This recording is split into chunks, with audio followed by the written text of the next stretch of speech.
Luar biasa, tetap semangat, Allahu Akbar. Sekali lagi ya. STN Pakusoro. Luar biasa, tetap semangat, Allahu Akbar. Terima kasih Bapak Ibu guru hebat. Izinkan sebelum memulai pemaparan materi. Yakin Bapak Ibu guru di sini adalah bapak-bapak dan ibu-ibu yang hebat. Sesuai dengan slogan kita STN Pakusoro ya. Pada kesempatan ini saya akan memaparkan tentang budaya positif. Sebelum saya mau tanya ke Ibu, apa yang terbesit di benak Bapak dan Ibu tentang budaya positif? Kebiasaan sehari-hari yang baik. Ya, terima kasih. Barangkali Bapak.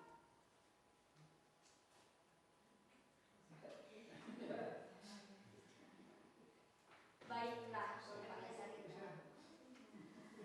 baik, terima kasih Ibu. Apakah penting kita terapkan budaya positif ini di STN Pakusoro?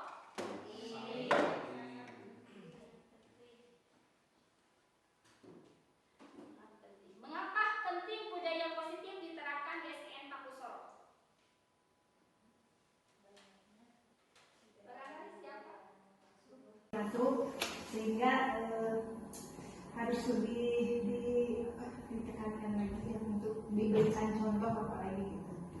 Ya, ya Bu ya, budaya positif itu sangat penting kita terapkan di peserta didik kita, khususnya di STN Pakusoro.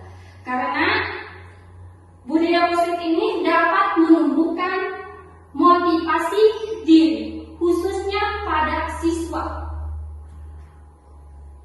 Kita sebagai guru berkewajiban untuk menyebarluaskan tentang budaya positif ini kepada peserta didik kita agar peserta didik kita mampu menumbuhkan karakter yang diharapkan dengan tujuan pendidikan nasional yang sekarang kita pendidikan nasional yaitu tentang profil pelajar Pancasila sesuai dengan filosofi Ki Hajar Dewantara bahwa pendidikan itu adalah tumbuh kembangkan anak sesuai dengan kodrat zaman dan kodrat alam.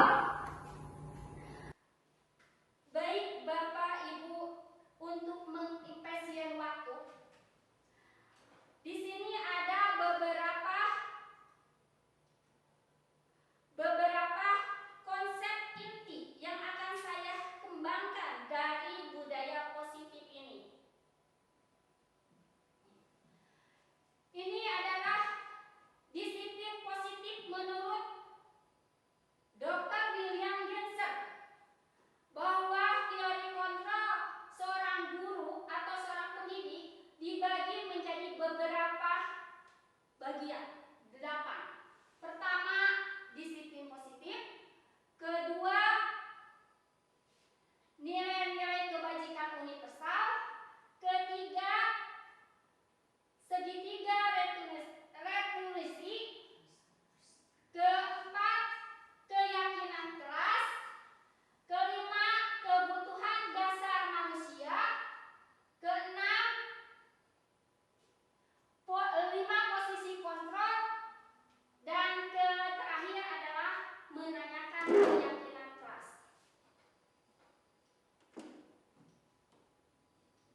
sehingga para peserta didik belajar sesuai dengan kebutuhan dasar dan tahap perkembangan sesuai dengan teori psikologi modern. Untuk mewujudkannya adalah dalam belajar profil pelajar Pancasila.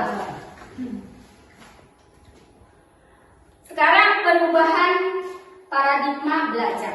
Ada dua istilah dalam pembelajaran, yaitu pembelajaran yang berpusat pada guru dan ada pembelajaran yang berpusat pada murid. Barangkali yang mana yang ibu pilih? Apakah mau pembelajaran yang berpusat pada guru? Apakah pembelajaran yang berpusat pada murid? Nah, sesuai dengan profil pelajar Pancasila, kita di SDN Kampus Sorong akan menggunakan pembelajaran yang berpusat pada murid, di mana kita melakukan segala sesuatu pembelajaran, kegiatan pembelajaran disesuaikan dengan kebutuhan yang dibutuhkan oleh peserta didik kita. Karena peserta didik kita beraneka ragam, mungkin satu agamanya, satu suku. Di SDN Kampus Sorong tidak ada suku yang lain dan tidak ada agama yang lain, tetapi berasal dari kalangan keluarga yang berbeda-beda status ekonominya. Makanya kita sebagai pendidik sekolah menyelenggarakan pembelajaran yang berpusat pada murid sesuai dengan filosofi Ki Hajar Dewantara.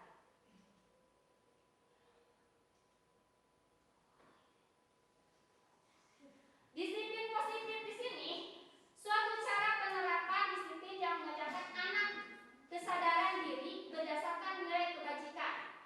Nilai positif lebih ke arah disiplin diri yang tadi, yaitu kita sebagai guru mampu mengontrol diri dalam melakukan segala tindakan. Disiplin diri dapat membuat murid memahami dan menyadari berdasarkan motivasi internal dan bukan akibat paksaan, yaitu paksaan dari motivasi dari eksternal, itu ujian atau hukuman penghargaan. Kesimpulannya adalah suatu cara penerapan disiplin yang mengajarkan anak bertanggung jawab, menumbuhkan kesadaran diri berdasarkan nilai-nilai kebajikan. Disiplin positif lebih ke arah disiplin diri yang dapat mengontrol diri dalam melakukan segala tindakan. Disiplin diri dapat membuat murid memahami dan menyadari berdasarkan motivasi internal, bukan akibat paksaan, ujian, atau hukuman. Nah, disiplin positif adalah suatu cara penerapannya, Bu, yang tadi yang mengajarkan anak bertanggung jawab, menumbuhkan kesadaran dan berdasarkan kebajikan, lebih ke arah disiplin diri dapat mengontrol dirinya dalam melakukan segala tindakan, adalah termasuk ke dalam motivasi internal.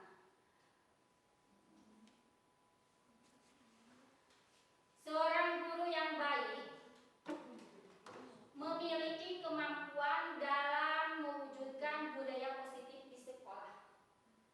Budaya positif tersebut dapat dijalankan dengan menerapkan konsep-konsep inti seperti disiplin positif, memahami motivasi perilaku manusia berkaitan dengan hukuman, penghargaan, posisi kontrol seorang guru, membuat keyakinan kelas dan penerapan segitiga restitusi dalam penyelesaian masalah. Jadi kita sebagai guru tidak lagi ada hukuman untuk anaknya.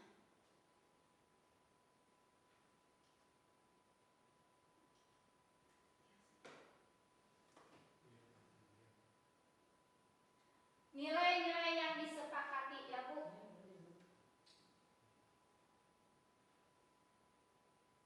Nilai-nilai kebajikan adalah nilai-nilai yang disepakati bersama lepas dari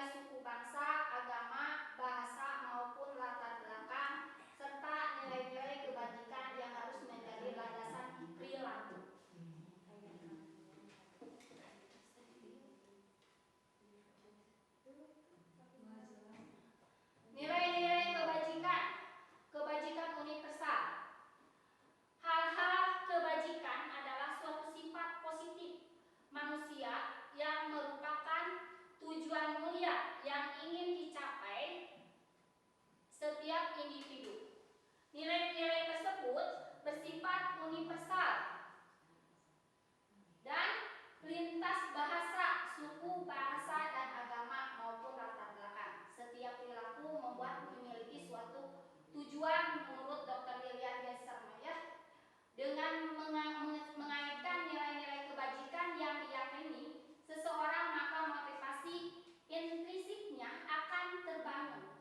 Jadi dengan nilai-nilai kebajikan universal, kita akan membangun motivasi internal, intrinsik. Tujuannya adalah memuliakan murid, seperti yang diharapkan, yang diinginkan, dan tujuan daripada pendidikan nasional dan filosofi Ki Hajar Dewantara.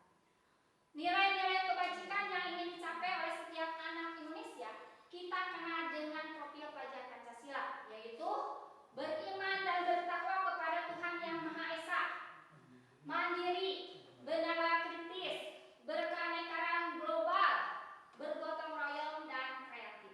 Nilai kebajikan universal bisanya berupa keadilan, keselamatan, tanggung jawab, jujur, rasa syukur, lurus hati, berprinsip, berintegritas, kasih sayang, rajin, dan percaya diri, serta aman ketika peserta didik kita melakukan kegiatan pembelajaran, merasa aman, nyaman ketika menerima ilmu.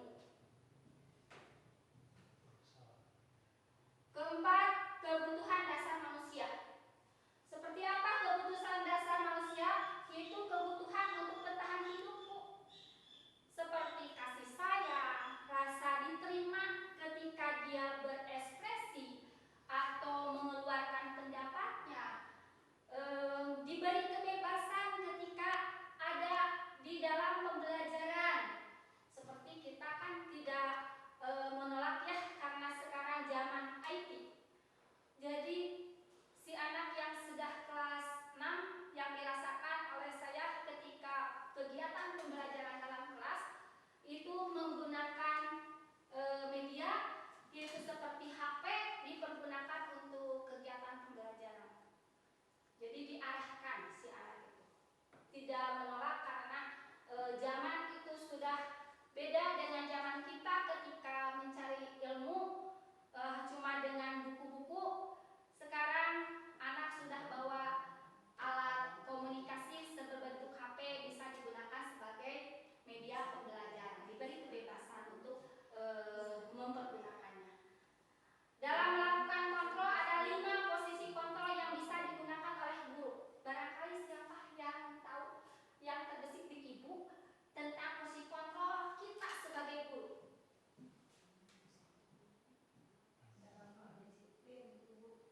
Disiplin. Apa? Posisi kontrol guru. Posisi kontrol guru. Ya baiklah, kebutuhan dasar manusia menurut Dr. Lilian Gesser, kebutuhan hidup yang tadi sudah. Seorang guru harus memahami kontrol, yaitu dengan motivasi perilaku manusia. Di sini ada untuk menghindari ketidaknyamanan hukuman. Jadi kita menghindari, jangan sampai menghukum anak, untuk menghindari. Terus kedua, untuk mendapatkan imbalan atau penghargaan, apalagi di ujung semester ya. Tidak boleh kita menerima imbalan budaya tersebut. Bahkan ranking juga tidak diberikan kepada anak.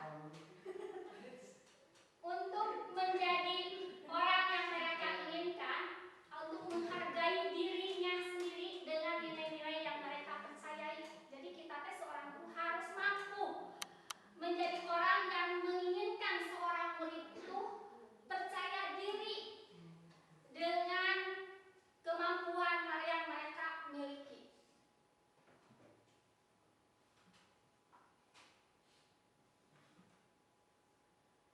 Nah, tadi motivasi perilaku manusia ya, posisi kontrol seorang guru itu adalah sebagai manajer. Manajer di mana motivasi internal untuk menjadi orang yang mereka inginkan dan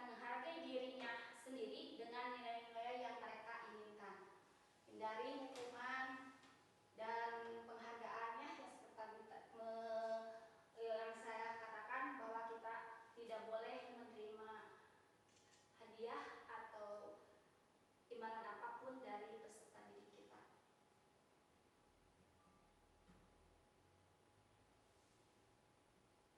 Untuk menghindari ketidaknyamanan itu adalah termasuk motivasi eksternal. Nah, ini Bu, tadi ada posisi kontrol bagian ke-6 itu posisi kontrol guru. Ada 5. Kontrol seorang guru sebagai penghukum, pembuat merasa bersalah, sebagai teman, sebagai pemantau, dan sebagai manajer. Tentunya kita seorang guru adalah menduduki sebagai manajer.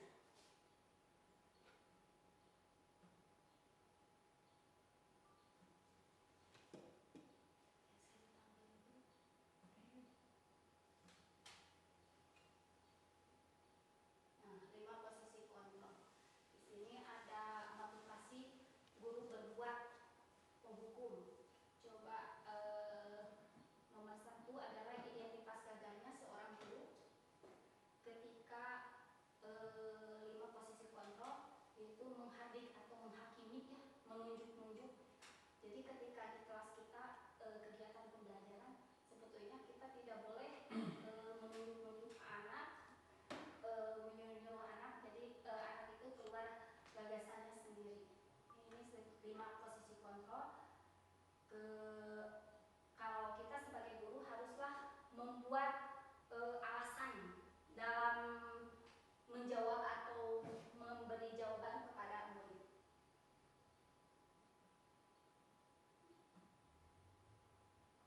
Nah, ini jadi manajernya, guru itu berbuat sesuatu bersama murid, mempersilahkan murid, mempertanggungjawabkan perilakunya, dan mendukung murid agar dapat menemukan solusi permasalahan sendiri.